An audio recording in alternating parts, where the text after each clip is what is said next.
have endorsed me, and I do believe that I'm their candidate because I do believe in the Constitution. It's the most important document in this country. It was a founding document. It was our roadmap 230 years ago. Very few people have read this Constitution. That's why we give it out. We tell people, read it. It's an important document. It is very short, but every word is important. And you need to read it before, in Washington, they trash this document.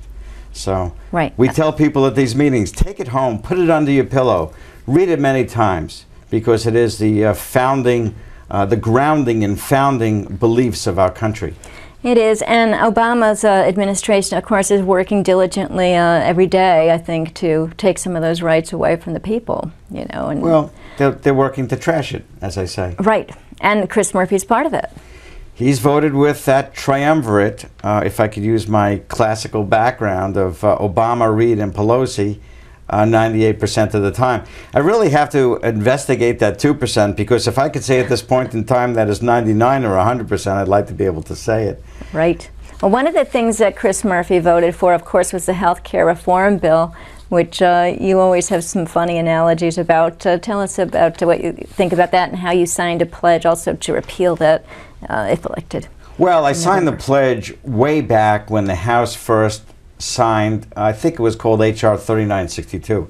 This was before the Democrats got together to ram this present version down our throats. I think it's the wrong prescription for America. I think that any bill that's 2,500 pages long should be immediately shredded. I usually like to say how Atlas Shrugged is 839 or 840 pages, written by Ayn Rand. And certainly this bill is not 3 times as good as Atlas Shrugged or the Bible.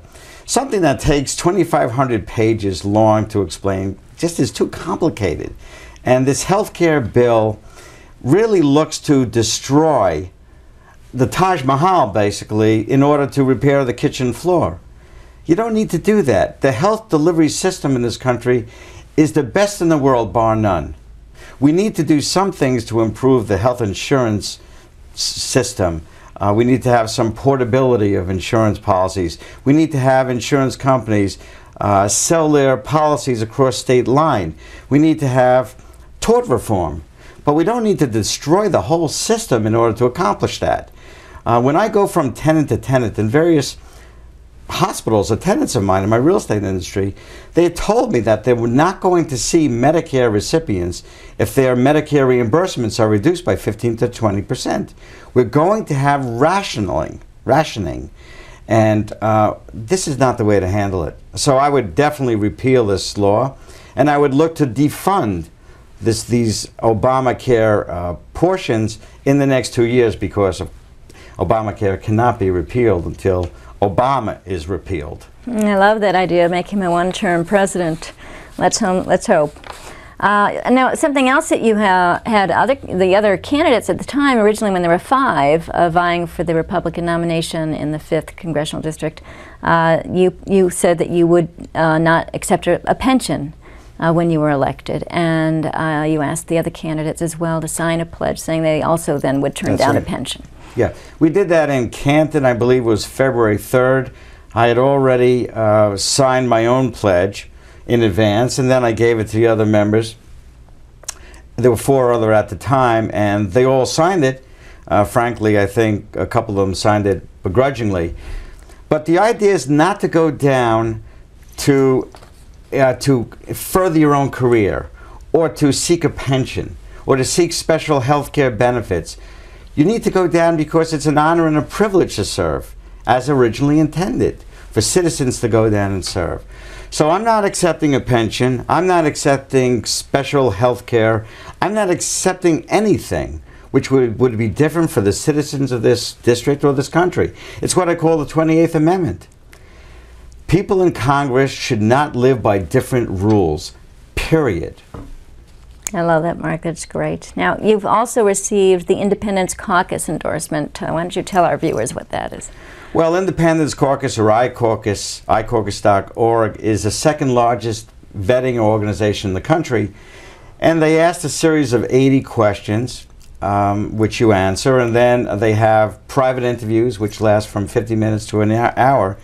And based upon the answers on this questionnaire and the vetting from this private interview, I was endorsed by the Independence Caucus. I'm proud of that endorsement.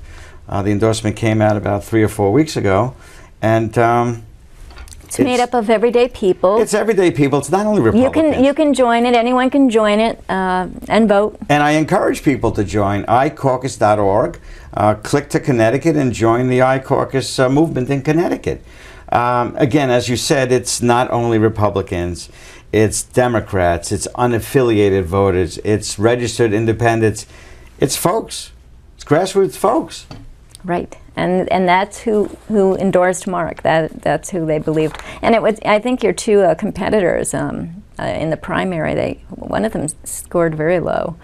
Right. Justin Bernier scored 7%, yeah. And I think Sam Caligiuri low scored 20s 23%. or something. Yeah. So now the person that did the best with you and tied until you broke that tie and got the endorsement was Bill Evans, who was also a congressional candidate in this year, and now he has endorsed you. Yes, he has. And by the way, we should mention that he's the proud father of William Edward Evans. I think the third. No, and he wrote me his middle name was different. Oh, okay. But you're right, that Daddy's a junior. Yeah, Daddy's a junior. So it's very, very exciting. We went to the hospital to visit Sue and Bill. Nice. Bill was a very tough competitor. I was very, very happy to see that he joined our campaign. Yes, he volunteers for us now. He volunteers for us. He is an indefatigable volunteer. He works tirelessly. And I always joke with him that he works harder for my campaign than he worked for his own campaign. I think his wife agrees with that. She said you used to be out 40 hours a week and now you're out 50. Yeah. And by the way, I have to say that if you go to Facebook on Greenberg2010.com, you'll notice that the young Evans is a supporter of Greenberg, and Sue Evans is wearing a Greenberg 2010 Greenberg for Congress shirt. I've seen the picture. It's a great picture. Yes, he's now our youngest volunteer, William. Right, so also Bill has endorsed you, and I think Bill put it the best. He said that you had the values most like his, and you also had the money. And so to him, it was just a no-brainer, really, for him to endorse you. Now, let's talk about the money a little bit, because Mark is, again, a self-made businessman who's a very successful businessman, and so you have pledged also to put a minimum of $1 million of your own money into your campaign, because you're going to have to go up against Chris Murphy, who will have millions of dollars, like most Democrats, of union money, lobbyist money, special interest money. So talk to us about the money as you aspect. said, I have pledged $1 million minimum. In a way, I'm putting my money behind my mouth. I mean, I have to be able to put my own wealth on the table to make this happen. I'm not a well-known name in the 5th District. I have catching up to do. I believe I am catching up at this point in time. But I have to spend what's needed to get that name recognition, to get my views on the table and known by everybody. So I made that pledge. And there's nothing more important right now for me to be able to get elected to do the right things down in Congress. I don't care if it's $1 million or $2 million. I will do what's necessary to get elected, even though it might only be for 2 or 4 years or 6 years. But we need to do what's right to get this country back on the right track. So I'm putting my wealth behind that. And I make no apologies for that. I'm the product of the American dream. I fear that my children will not have that American dream unless I can go down to Washington and change things. And that's why I'm doing it. Right, and you also like to point out all the time that all children today are instantly born with $40,000 of debt. Well, I'd like to point out the fact that Bill Evans told me statistically his child was just born with $41,000 of debt. That's right, the number's increasing. I asked him, I said, Bill, what are the statistics on your child? Meaning, what are the measurements? What's the weight? He sends back an email, $41,000 in debt. I said, Bill, that's not what I meant. But he's a funny guy. He's always funny.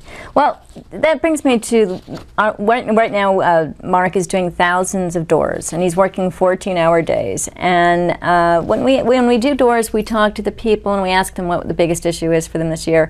And aside from jobs and economy, they all are picking just the government spending.